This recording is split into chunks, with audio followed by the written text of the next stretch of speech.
আসসালামু আলাইকুম বন্ধুরা, আমি আকাশ আছি আপনাদের সাথে। Welcome to the Tech Bite. বন্ধুরা, হুয়াওয়ের mid budget phone Huawei Y9 2019 version বাংলাদেশের বাজারে অ্যাভেলেবল হয়ে গেছে। আর আজকে ভিডিওতে আমরা এই ফোনটি সম্পর্কে সকল তথ্য জানবো।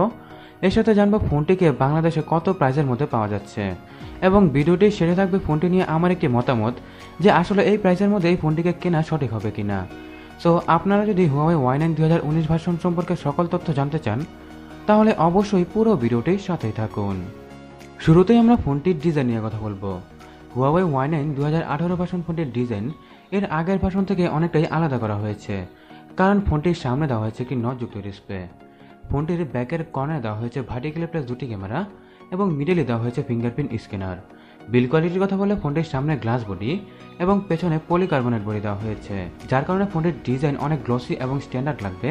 কিন্তু যেহেতু ফোনটিকে প্লাস্টিক দিয়ে তৈরি করা হয়েছে, তাই ফোনটি আপনার হাত থেকে পড়ে গেলে তো ভেঙে যাওয়ার সম্ভাবনা থাকবেই।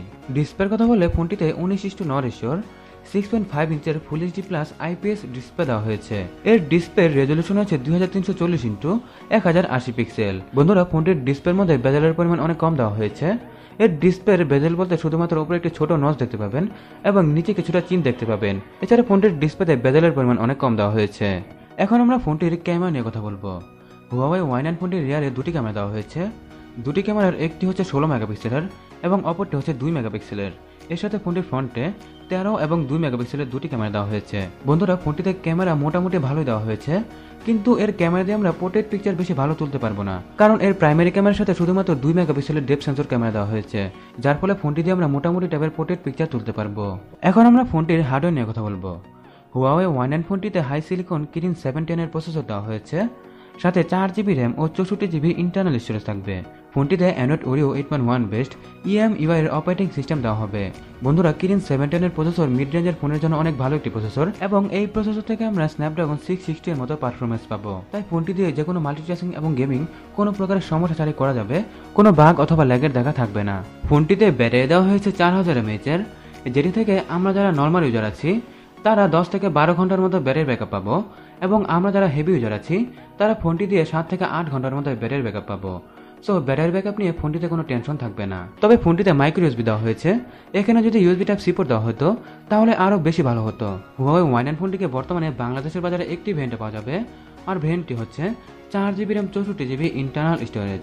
এর সাথে আমরা ফোনটিতে 400GB পর্যন্ত একটি আলাদা মেমোরি কার্ডও ব্যবহার করতে পারবো। প্রাইসিং এর কথা বলে ফোনটিকে অফিসিয়ালি 20 থেকে 25,000 টাকার মধ্যে বাংলাদেশের সকল হুয়াওয়ে স্টোরে পাওয়া যাচ্ছে। এখন যদি ফোনটিকে নিয়ে আমার মতামতের কথা বলি, তাহলে ফোনটির ডিজাইন, ফোনটির হার্ডওয়্যার ভালো দেওয়া হয়েছে, তবে ফোনটির ক্যামেরা মোটামুটি লেভেলে দেওয়া হয়েছে।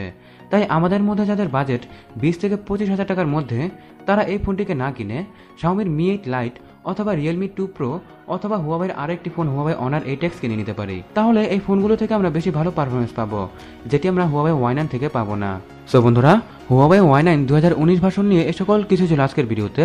ফোনটি নিয়ে আপনাদের মতামত কি অবশ্যই আমাকে কমেন্ট বক্সে জানাবেন। আজকের মতো এখানেই বিদায় নিচ্ছি। যদি আজকের ভিডিওটি আপনাদের ভালো লেগে থাকে তাহলে অবশ্যই ভিডিওটি লাইক করবেন, শেয়ার করবেন, এবং আপনি যদি এখনও টেক বাইট ফ্যামিলির সাথে যুক্ত হয়ে না থাকেন তাহলে এখনই সাবস্ক্রাইব বাটনে প্রেস করে পাশের বেল আইকনটিতেও প্রেস করে নিন। বন্ধুরা, অসংখ্য ধন্যবাদ ভিডিওটি দেখার জন্য। বাংলায় দেখুন, বাংলায় শিখুন।